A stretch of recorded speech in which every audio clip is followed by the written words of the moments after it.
Determine होता है। तो उसी का थोड़ा सा पार्ट बचा है।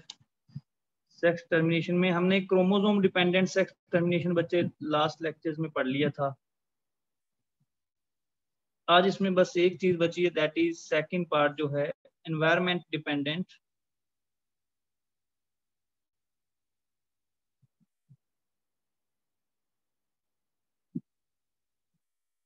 Sex determination.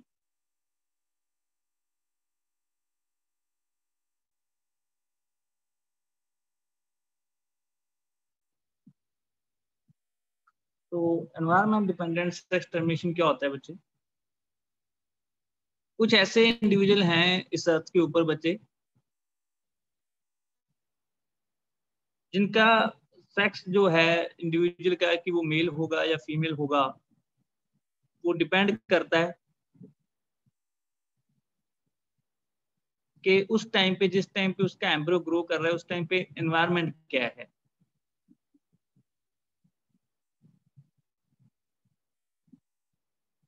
अगर तो एग को आपने उठा के हाई टेम्परेचर पे रख दिया तो उन एग्स में से सारे जो हैं वो फीमेल्स निकलेंगी। अगर आपने उन एग्स को उठा के लो टेम्परेचर पे रख दिया तो उस एग में से सारे के सारे मेल्स निकलेंगे। और अगर आपने इंटरमीडिएट टेम्परेचर पे रख दिया तो आधे मेल्स उस एग में से निकल सकते हैं, आधे जो हैं वो फीमेल्स निकल सकते हैं उन एग्स में से। सो दैट मीन्स यहाँ पे टेम्परेचर जो है वो डिपेंड करेगा टेम्परेचर के ऊपर के सेक्स ऑफ इंडिविजुअल जो है वो क्या रहने वाला है।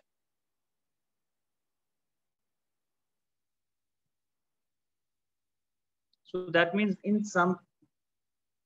in most of the reptiles,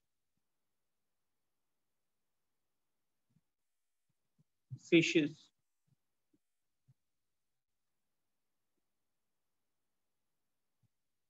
reptiles and fishes के अंदर ये चीज बच्चे आपको देखने को मिलती है।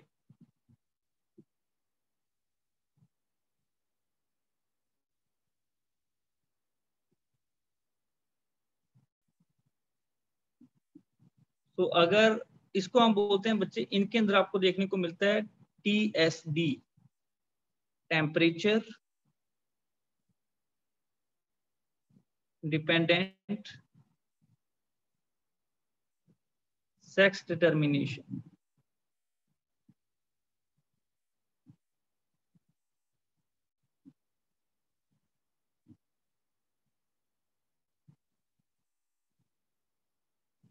ये जो टेम्परेचर डिपेंडेंट सेक्स टर्मिनेशन है,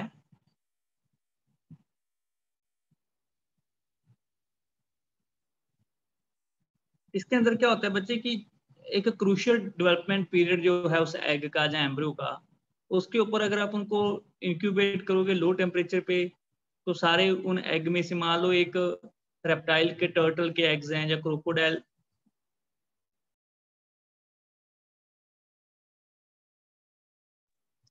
क्रोकोडाइल के एग्स हैं, तो क्या होता है कि अगर आप उनको लो टेम्परेचर पे इंक्यूबेट करोगे तो सारे मेल्स जो हैं उन एग्स में से रिलीज होंगे।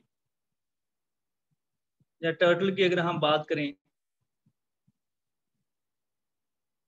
तो इफ एग्स आर इंक्यूबेटेड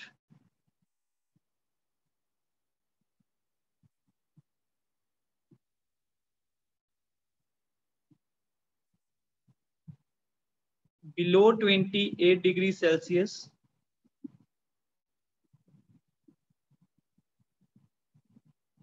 तो जितने भी उस टर्टल के एग्स हैं, मान लो अगर हम एग्जांपल लें, फॉर एग्जांपल हम टर्टल की एग्जांपल लें, तो अगर टर्टल के एग्स हैं, अगर आप उनको उठा के 28 डिग्री से नीचे रख दोगे तो all males will be hatched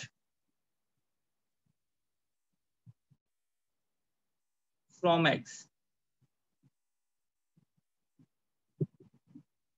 और अगर आप उनको, if eggs are incubated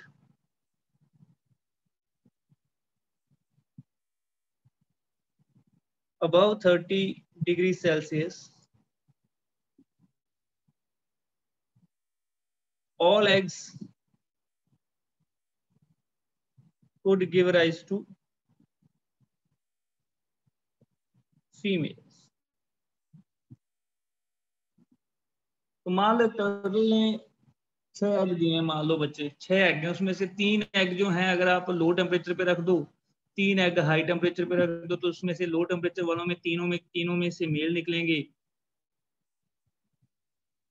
और अगर आप हाई टेम्परेचर पे रख दोगे तो बाकी तीन जो आपने हाई टेम्परेचर पे रखे हैं उसमें से आपको फीमेल्स हैच होती नजर आती हैं।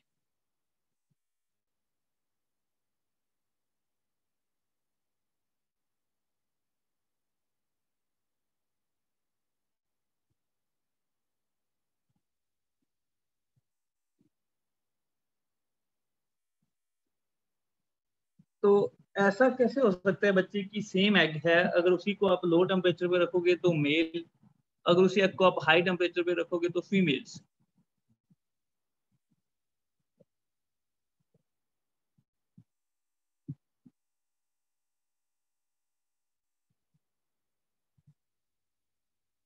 क्योंकि इनके अंदर क्या है बच्चे, मैमल्स के जैसे नहीं होता है, जो रेप्टाइल्स हैं और बर्ड्स के अंदर भी अगर हम बात करें, इनके अंदर हार्मोनल डिपेंडेंट जो है वो सेक्स ऑर्गन्स की डेवलपमेंट होती है। इनके अंदर अगर आप हार्मोन्स जो हैं उनको अगर आप उनका अनबैलेंस कर दो, अगर एस्ट्रोजन को बढ़ा दो मेल्स में या फीमेल में आप टेस्टोस्टेरोन को बढ़ा दो, तो उनका जो सेक्स ऑर्गन है डेवलप होना शुरू हो सकता है।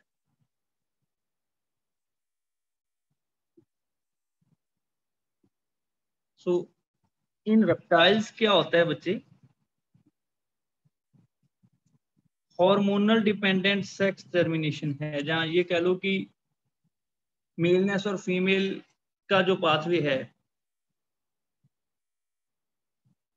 वो हार्मोनल डिपेंडेंट सेक्स टर्मिनेशन है इनके अंदर।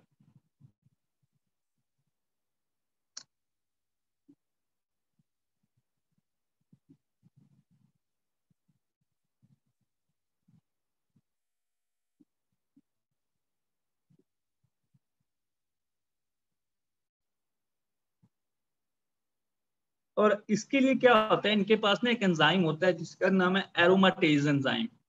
दे हैव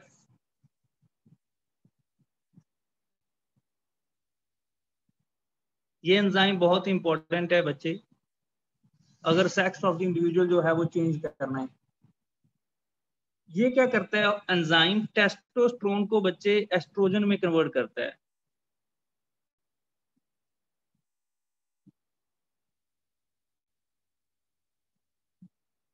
मतलब ये मेल सेक्स हार्मोन को फीमेल सेक्स हार्मोन में कन्वर्ट कर सकता है।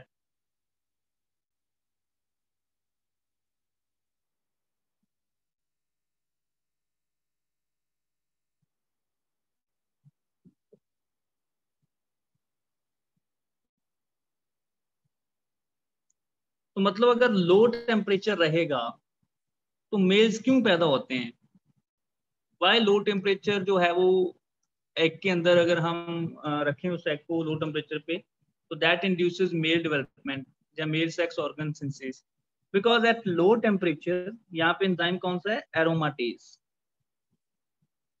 At low temperature aromatase activity is minimum.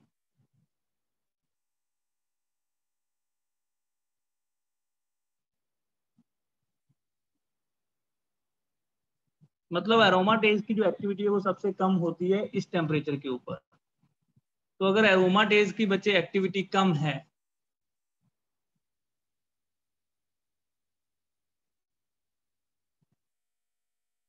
तो आपका जो हार्मोन है टेस्टोस्टेरोन ही रहेगा, एस्ट्रोजन में कन्वर्ट नहीं हो पाएगा, क्योंकि टेस्टोस्टेरोन को एस्ट्रोजन में कन्वर्ट किसने करना है, एरोमाटेज ने।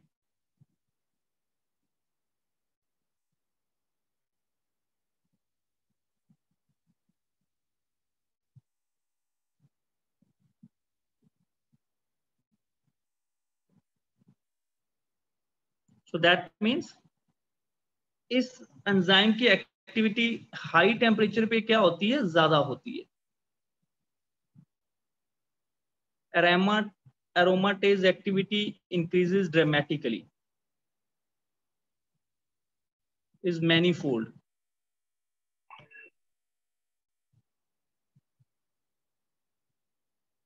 So that means अगर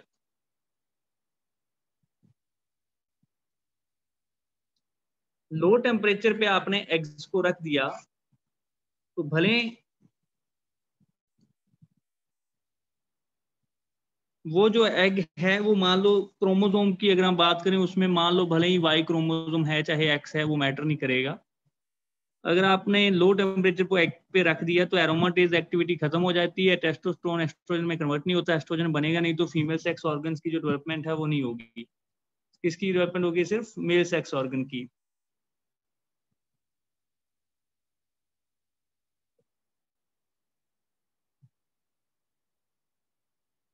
और अगर आपने हाई टेम्परेचर पे रख दिया तो सारा का सारा टेस्टोस्टेरोन जो है बच्चे वो एस्ट्रोजन में कन्वर्ट हो जाएगा।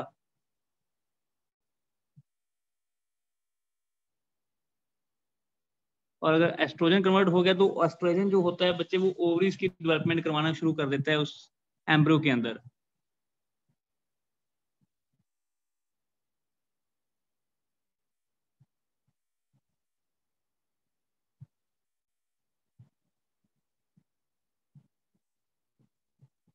तो ये बच्चे टेम्परेचर डिपेंडेंट सेक्स टर्मिनेशन इस तरीके से एरोमाटेज जो एंजाइम है इसके थ्रू हो सकती है। इसके अलावा एनवायरमेंटल डिपेंडेंट सेक्स टर्मिनेशन की अगर हम बात करें, beside the temperature dependent sex termination there is another example we have that is called as location dependent sex termination. कुछ ऐसी फिशेस हैं हमारे पास, कुछ ऐसे बच्चे स्नेल्स हैं, कुछ ऐसे वॉर्म्स हैं जिनके अंदर लोकेशन तय करेगी कि उस इंडिविजुअल का जो सेक्स है वो क्या होगा। लोकेशन मतलब कहाँ पे प्रेजेंट है, वो किस जगह पे वो प्रेजेंट है।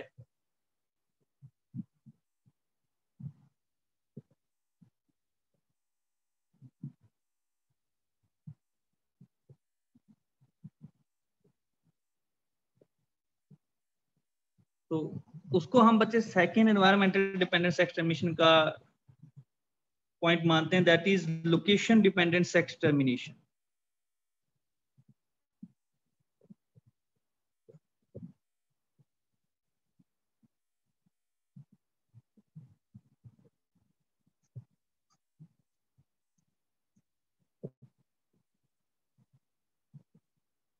एक वॉर्म है बच्चे बोनीलिया,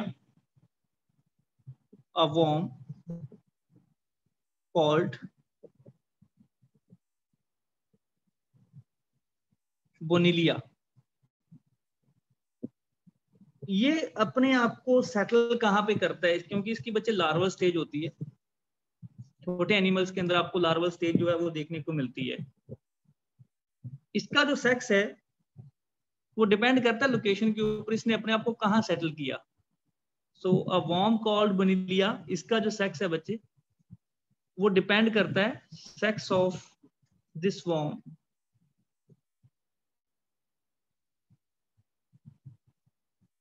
depends on where larva settle.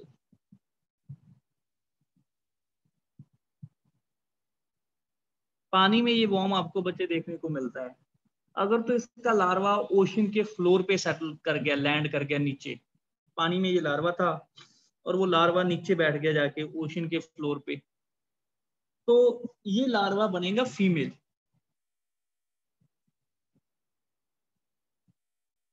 So if this larva or larvae settles on ocean floor, it will be converted into, or it will be developed into a female individual.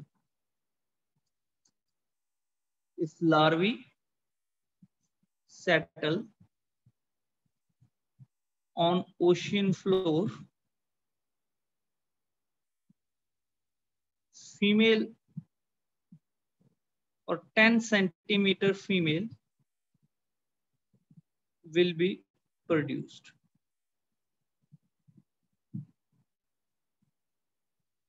तो 10 centimetre long female जो है बच्चे वो produce की जाएगी अगर ये larva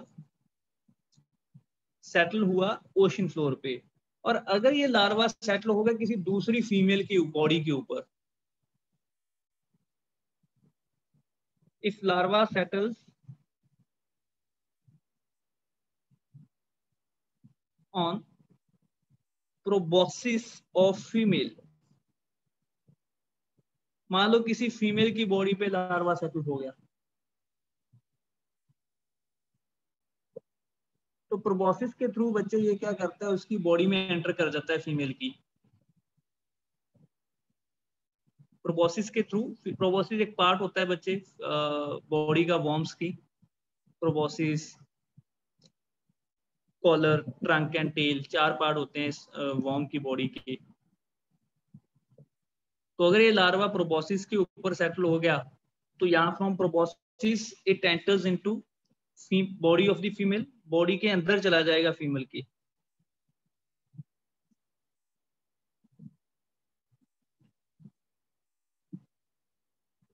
where 2 to 3 centimeter long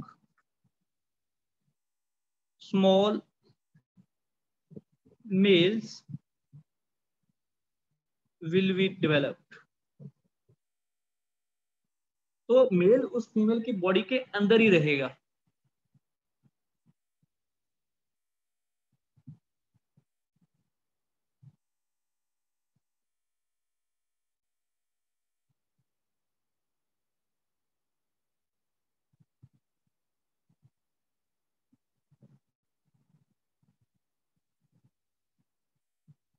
तो मेल उस फीमेल की बॉडी के अंदर ही रहता है और स्पर्म प्रोड्यूस करता है।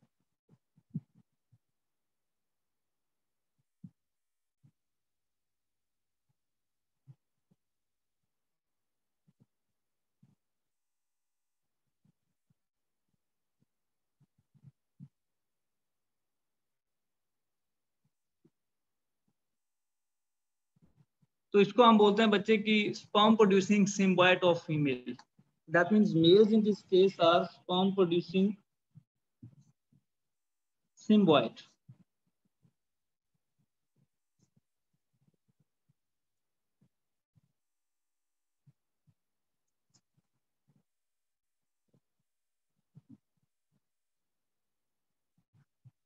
तो मतलब ये है कि मेल जो है उस फीमेल की बॉडी के अंदर रहता है, स्पर्म प्रोड्यूस करता रहता है फीमेल की बॉडी के अंदर ही। सो दैट मींस वो उसका सिम्बायोट हो गया। सिम्बायोट मतलब दोनों ऑर्गेनिज्म इकट्ठे रहते हैं एक ही इंडिविजुअल के अंदर। तो ये एग्जांपल आप बच्चे यहाँ पे लिख सकते हो। इसके अलावा एक स्लीपर स्नेल है हमारे पास, क्रैपिडुला।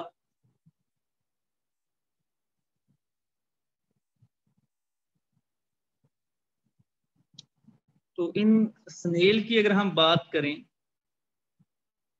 एक स्पीसीज है हमारे पास स्नेल की, क्रैपिडुला।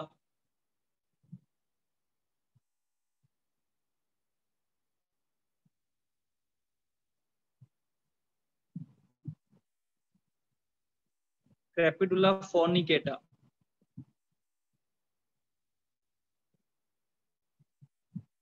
इसके अंदर क्या होता है बच्चे कि जब कोई नया इंडिविजुअल पैदा होता है वो हमेशा मेल ही होता है।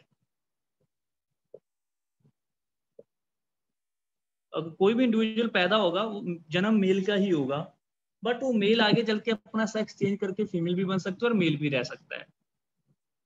चॉइस है उस मेल की। इसके अंदर क्या होता है ना, स्नेल्स जो होते हैं, स्नेल्स एक दूसरे के ऊपर पाइल अप हो जाते हैं और एक जैसे छोटा सा कोई माउंट बना लेते हैं। एक स्नेल के ऊपर दूसरा स्नेल, दूसरे के ऊपर तीसरा, तीसरे के ऊपर चौथा। इस तरीके से स्नेल्स क्या होते हैं, पाइल अप होते रहते हैं दूसरे के ऊपर। मतलब स्नेल्स जो हैं वो, एक स्नेल ये है मान लो, इसके ऊपर दूसरा स्नेल, इसके ऊपर तीसरा स्नेल, इस तरीके से ये माउंट बना लेते हैं अपने ऊपर एक। इसको हम बोलते हैं स्नेल माउंट। ये फर्स्ट स्नेल है, ये सेकंड है, ये थर्ड है, फोर्थ है, ऐसे so on. Large number of snails जो हैं वो एक दूसरे के ऊपर इस तरीके से पाइल अप होते रहेंगे। But young individuals are always male.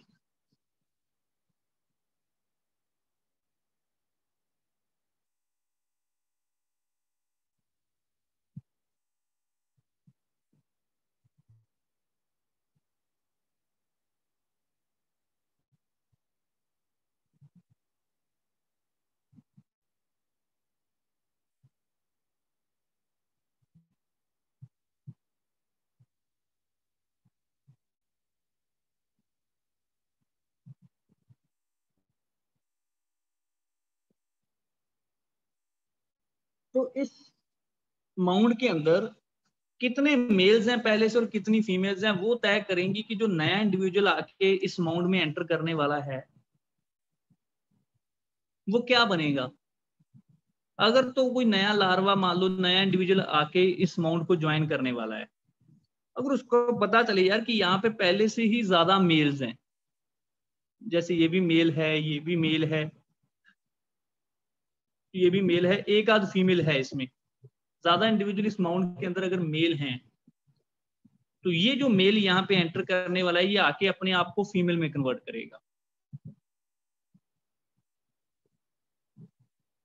तो ये इस कॉलोनी के अंदर जब एंटर करेगा तो ये मेल अपने रिप्रोडक्टिव सिस्टम को शेड करेगा, degraded its own reproductive system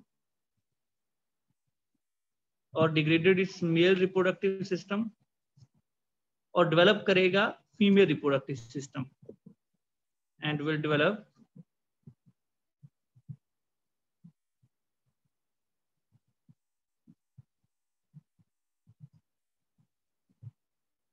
female reproductive system.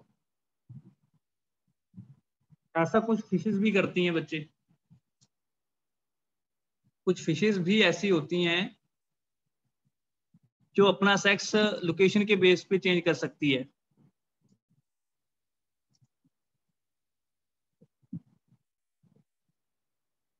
तो ऐसे कुछ स्नेल्स हैं, ऐसे कुछ वॉर्म्स हैं।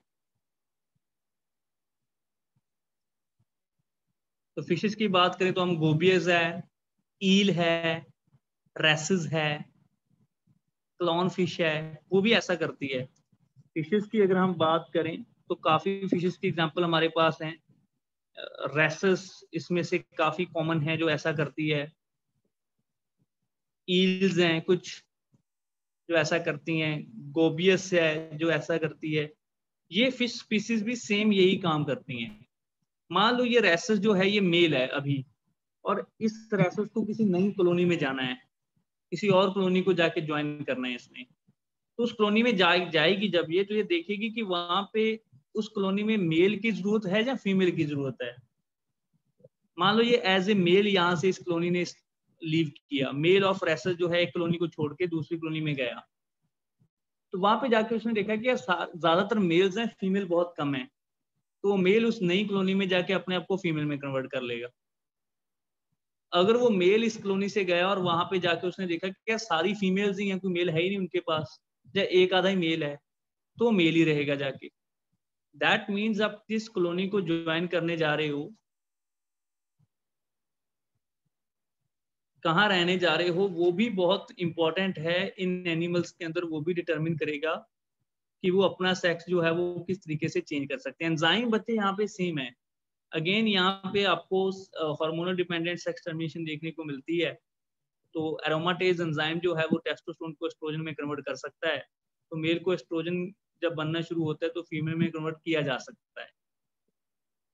तो that is called as environmental dependent sex termination. 3-4 examples बच्चे जो हैं इस केस में आपको पता होना चाहिए कि एनवायरमेंटल डिपेंडेंट सेक्स टर्मिनेशन जो है वो क्या होती है और किन किन एनिमल्स के अंदर होती है। ज्यादातर ये बच्चे आपको रेप्टाइल्स के केस में देखने को मिलती है, टर्टल हो गए, क्रोकोडाइल्स हो गए, बट इसके अलावा वॉर्म्स हो गए, स्नेल्स हो गए, फिशेज होगी, इनके अंदर ये नॉर्मली आपको देखने को मिल सकता है। सो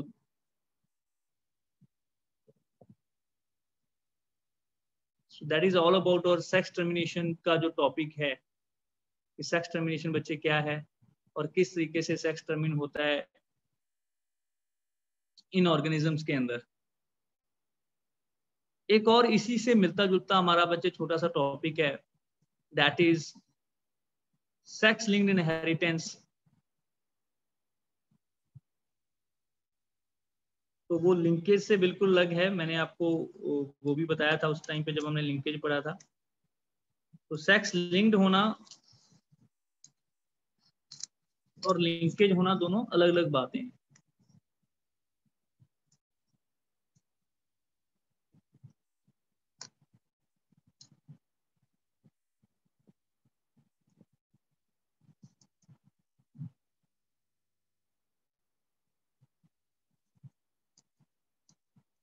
सेक्स लिंक्ड इनहेरिटेंस का मतलब बच्चे those characters which are inherited via और through sex chromosome, that is X और वाई क्रोमोसोम्स।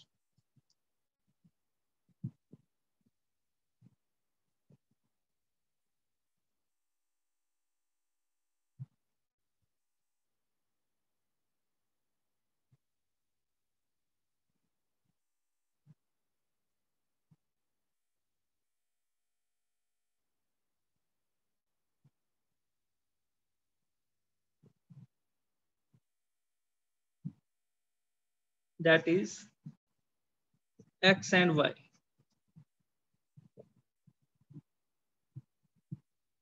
तो कुछ कैरेक्टर ऐसे हैं बच्चे जिनके जीन्स हमारे सेक्स क्रोमोसोम पे प्रेजेंट होते हैं, और अगर आपका सेक्स क्रोमोसोम आगे जाएगा तो वो ट्रेट जो है वो भी ऑब्वियसली आगे जाएगा।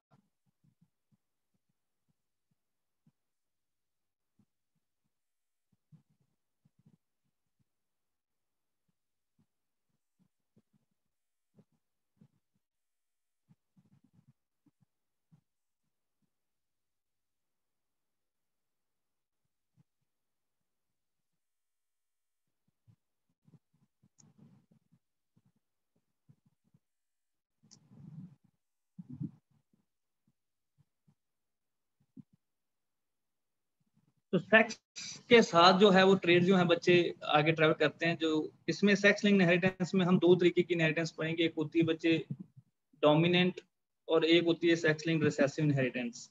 कुछ ट्रेड जो होते हैं वो सेक्स लिंक्ड डोमिनेंट ट्रेड होते हैं, कुछ ट्रेड होते हैं सेक्स लिंक्ड रिसेसिव ट्रेड।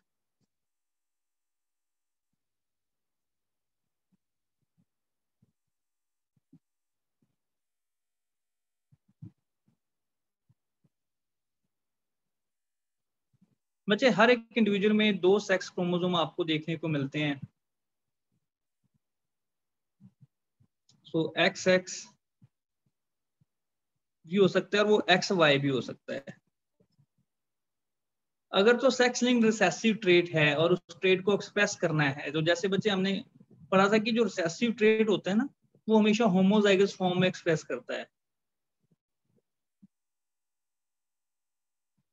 जैसे हमने लिखा था स्मॉल टी ही ड्वार्फ बनता है मोनोहाइब्रिड क्रॉस में।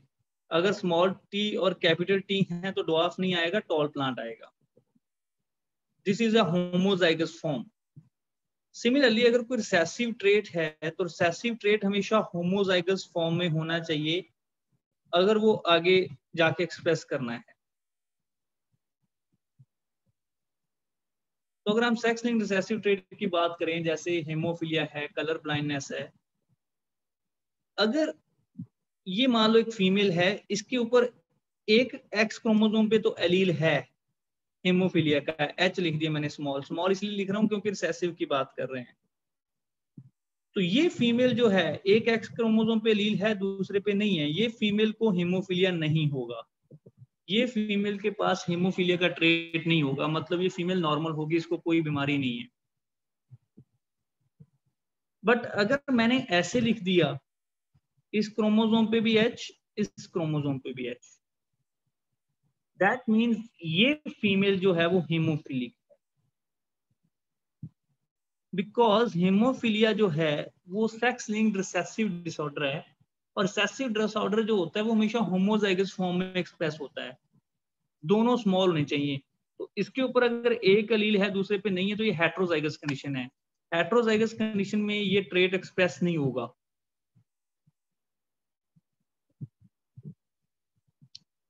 बट यहाँ पे क्या कंडीशन है जी, होमोजाइगस। तो ये फीमेल होमोफिलिक है, ऊपर वाली फीमेल हेट्रोजाइगस है क्योंकि, और हेमोफिलिक नहीं होगी, ये फीमेल ऊपर वाली नॉर्मल होगी। बट हम इसको कैरियर मानते हैं क्योंकि इसके पास हेमोफिलिया का एलील तो है ना, एक एलील तो है ना, ये एक एलील कैरी कर रही है, और ये वाला एलील जो है ये आगे चल के किसी को दे सकती है, तो उसको जाके ये हीमोफीलिया कर सकता है अगली जनरेशन में, मतलब अपनी नेक्स्ट जनरेशन में। तो दो केस बनेंगे रिसेसिव ट्रेट के अंदर बच्चे, carrier and haemophilic, that is diseased. Haemophilia एक बीमारी है बच्चे, इस बीमारी में जो होता है पर्सन, उसकी ब्लड क्लॉटिंग इम्यूनिटी खत्म हो जाती है। अगर छोटा सा भी कट लगेगा, ब्लेड भी लग गया, तो वो जो ब्लड है वो क्लॉट नहीं होता और सारा ब्लड जो है वो निकल जाता है, तो जिसकी वजह से बंदे की डेथ हो सकती है। छोटी मोटी इंजरी भी बंदे की डेथ हो सकती है। सो दैट मीन्स वो पर्सन हेमोफिलिक है। बट मेल्स के केस में ऐसा नहीं होता, क्योंकि इस बीमारी का जो स्ट्रेट का जो अलील है वो सिर्फ एक्स क्रोमोसोम पे होता है, वाई क्रोमोसोम पे नहीं होता। एक्स क्रोमोसोम पे ही इसका अलील होता है। तो अगर मैंने यहाँ पे लिख दिया एक्स एच, तो कंडीशन तो हेट्रोजाइगस है, क्योंकि एक ही सेक्स क्रोमोसोम पे अलील प्रेजेंट है। बट ये मेल सीधा हेमोफिलिक हो जाएगा। मेल के केस में कोई कैरियर का कंसेप्ट ही नहीं है। क्यों? क्योंकि मेल में वाई क्रोमोसोम पे एलील नहीं होता है, इसका सिर्फ एक्स क्रोमोसोम पे होता है, और मेल के पास एक ही एक्स क्रोमोसोम है। अगर उसी एक्स क्रोमोसोम पे एच आ गया तो मेल सीधा हेमोफिलिक हो जाएगा। मेल कभी भी कैरियर नहीं हो सकता in case of sex linked recessive disease. हम फर्स्ट केस की यहाँ पे बात कर रहे हैं, sex linked recessive disease. Haemophilia is a sex linked recessive disorder. तो मेल्स जो होते हैं बच्चे सीधे हेमोफिलिक हो जाएंगे। मेल सिर्फ एक ही केस में नॉर्मल हो सकता है, वो ये केस है, अगर एक्स क्रोमोसोम पे भी एलील नहीं है, बस तभी मेल जो है वो नॉर्मल है। बट फीमेल जो है वो नॉर्मल हो सकती है अगर ये केस है। फीमेल बहुत, इसी वजह से हेमोफिलिया ज्यादा मेल्स को होता है। सिर्फ मेल्स ज्यादातर जो है वो हेमोफिलिक होते हैं, फीमेल्स हेमोफिलिक बहुत कम होती हैं, क्योंकि हेमोफिलिक फीमेल सर्वाइव ही नहीं करती, क्योंकि उसके पास दोनों क्रोमोसोम पे एलील होता है। ये बहुत ही हार्श कंडीशन है, क्रिटिकल कंडीशन है। ऐसी वाली फीमेल एम्ब्रियोनिक स्टेज में मारी जाएगी, इसका जन्म ही नहीं होगा। तो मेल्स क्योंकि एक ही क्रोमोसोम पे एच होता है, तो मेल्स हेमोफिलिया होता है, बट उतना सीवियर हेमोफिलिया इनको नहीं होता जितना इस फीमेल को होना है। तो ये एम्ब्रियो स्टेज में मारी जाती है, इनका जन्म हो जाता है। ज्यादातर फीमेल्स ये होती हैं कैरियर, खुद नॉर्मल होती हैं, बट आगे वो डिजीज जो है वो कैरी फॉरवर्ड कर सकती हैं, आगे भेज सकती हैं।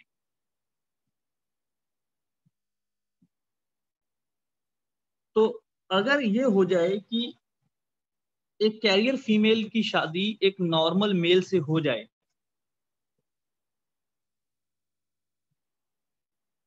तो कैसे आगे जनरेशन में रिजल्ट आएगा? अगर हम देखें तो बच्चे इसके गैमीट बना लो, एक्स एच और दूसरा एक्स नॉर्मल, और इसके दो normal gamete X and Y. ये एक्स एच एक बार इस एक्स के साथ लेके आओ, फिर ये एक्स एच इस वाई के साथ लेके आओ, फिर ये एक्स एक्स के साथ लेके जाओ, और फिर एक्स वाई के साथ लेके जाओ। ये गैमीट्स, ये पेरेंट्स, ये ऑफस्प्रिंग्स। ये फीमेल क्या हुई बच्चे? Carrier but normal. ये मेल क्या हुआ बच्चे? हीमोफिलिक। ये दोनों नॉर्मल। तो मतलब कैरियर फीमेल ने इस मेल को डिफेक्टिव कर दिया। ये खुद तो बच गई, ये खुद तो नॉर्मल है, कैरियर है बट नॉर्मल है, बट ये जो मेल इस एक्स के साथ वाई वाला मेल जो बना वो हीमोफिलिक हो गया, क्योंकि इस कंडीशन में मेल सीधा डिफेक्टिव हो जाता है।